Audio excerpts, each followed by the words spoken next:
news day continues here on One News Now. I'm Sean Yao. The Office of the Press Secretary has announced the appointment of TV host Daphne Oseña-Paez as Malacañang press briefer.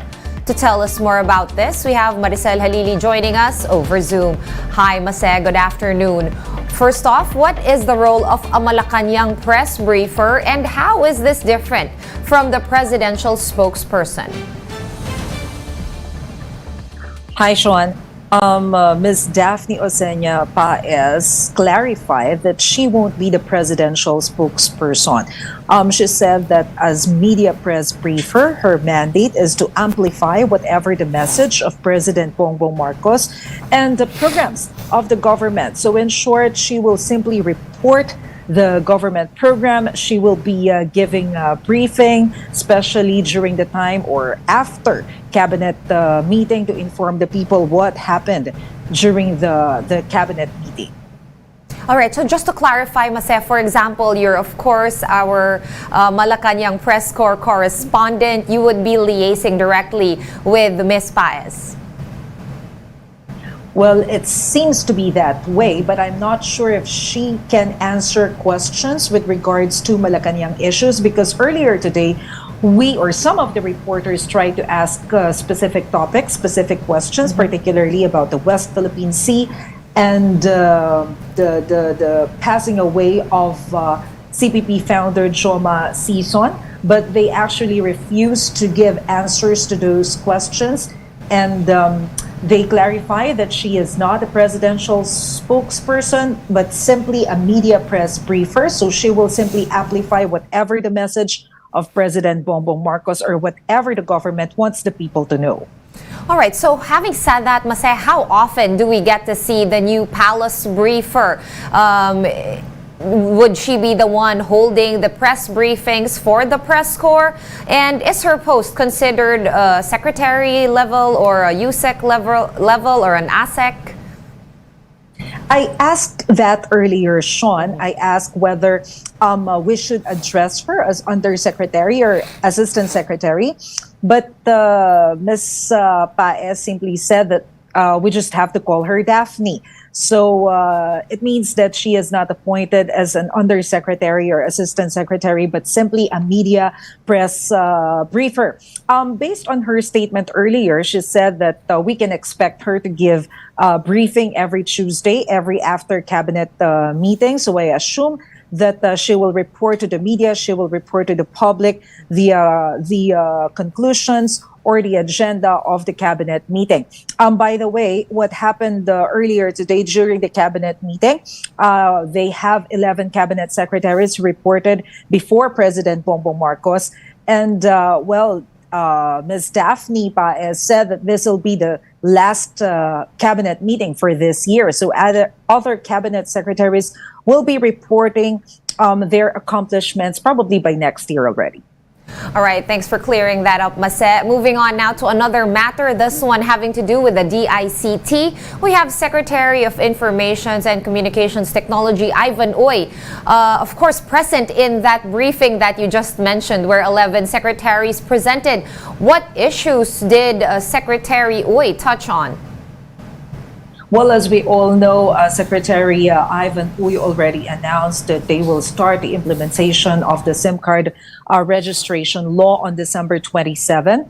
But earlier today, he actually touched on the issues on cybercrime in the country. He mentioned that we only have 200 cybercrime professionals here in the Philippines. So what they are planning to do is to offer trainings to some of the hackers here in the country, because as we all know, the Philippines is one of the most supporters of not hacking, but social media and or technology IT savvies. So he mentioned that maybe we can consider some of the hackers and train them to be part of the cybercrime professionals in the country. Worldwide, we actually need 3 million cybercrime professionals, but here in the country, Secretary Ivan Uy did not mention any limit. What they want is to hire more cybercrime professionals. All right, interesting to see more white hat hackers in that role. Thank you so much for all those updates. Maricel Halili reporting to us live from Manila. In other news, the death of Communist Party of the Philippines founder Joma Sison does not equate to the end of the communist insurgency in the country. Speaking to the chiefs, former presidential advisor for political affairs Ronald Llamas said that Sison's death gives way for the rise of other CPP leaders. Llamas also doubts whether the peace process between the government and communist rebels will resume since President Bongbong Marcos has yet to categorically address the issue. Siguro yun ang isang problema ngayon dahil wala man lang indications kung ano ba yung attitude, yung kondukta ng present government sa usapin ng peace process. No, yun yung hindi pa natin nakikita. Lalo na yung lumala dahil yung isa sa mga nagja-jumpstart ng peace process pag nag-i-stall si Joma ay nawala na. And the Secretary General of militant group Bayan, Renato Reyes, echoed this sentiment. He said that President Marcos should make clear his stance on the issue of armed struggle in the Philippines. Is he prepared to fight all these conflicts on different fronts for the next 6 years? Or will he reconsider, draft a clear policy on how to address the peace negotiations and how to address the insurgency, and then sit down and get to work? Siya yung pinaka-importante kasi siya yung magsiset ng policy Dapat susundin siya ng AFP, dapat susundin siya ng DND, dapat susundin siya ng security sector kung ano yung magiging call niya pagdating sa usapin ito, and yet we have not heard it. One News Now will be back with more stories after this quick break. Stay with us.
Watching One News Now, I'm Sean Yao.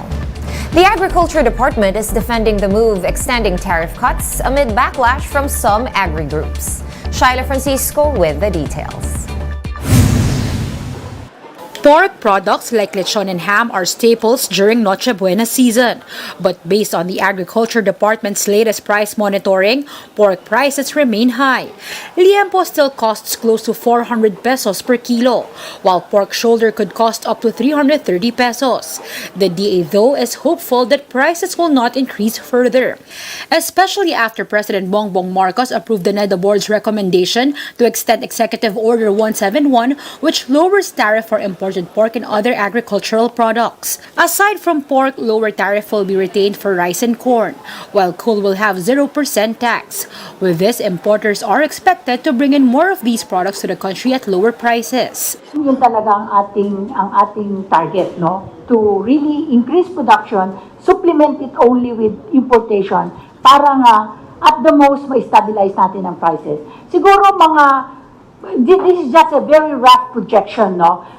While it is good news for consumers, it's a different story for local producers. The Agricultural Sector Alliance of the Philippines says even with the EON effects, prices remain high. They say some producers are discouraged to expand production due to the expected flood of imports. So nalulugi na maraming magbababoy natin sa kasalukuyan. At ito pa nga ang ika ngay naging papasko sa mga magbababoy. At mas marami ang magtatanggal ng pag-aalaga, walang mag-i-expand. The group says they plan to appeal this to President Marcos. The DA, however, defended the EO, clarifying they are still prioritizing local production. They are just resorting to importation to supplement local supply, which is plagued by several challenges. Kailangan talaga natin itong balansehin kasi kung dumagsa ang bagyo at the time of the harvest, and what we don't want to see are people, suffering because, we will not be able to control the rise of the prices. So, rest assured na yung pag-import natin nitong mga produkto na nabanggit sa 171 is really just for us to be able to stabilize it. The DA also expects increase in production next year amid higher budget.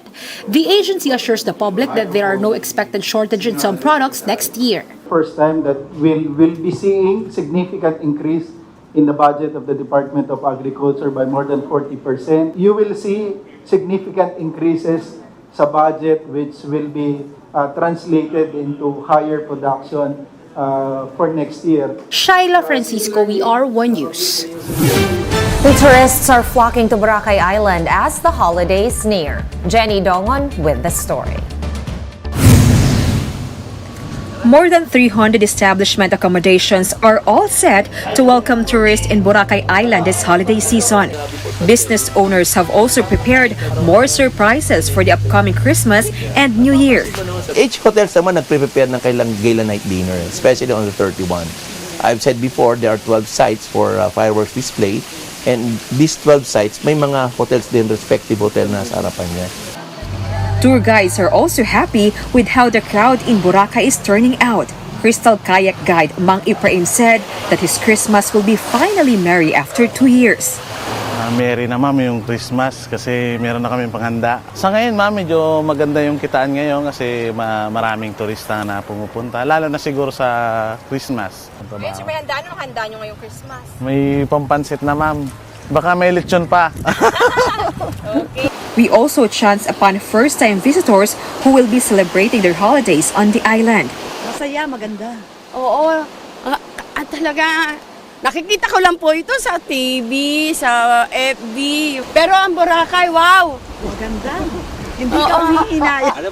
With more and more people arriving to the country's premier destination, Raimundo called on the local government to increase the allowed capacity in the area, which is still limited to 6,500.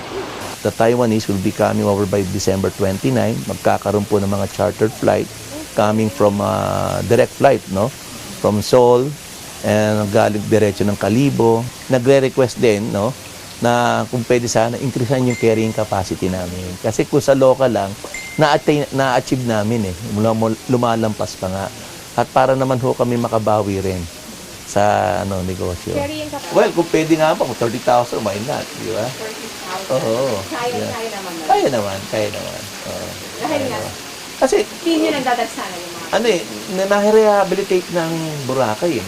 Those who want to escape the hustle and bustle of the metro can book their accommodations earlier with no additional requirements needed. For News 5, Jenny Dongon, we are One News. Let's now take a quick look at today's other top stories.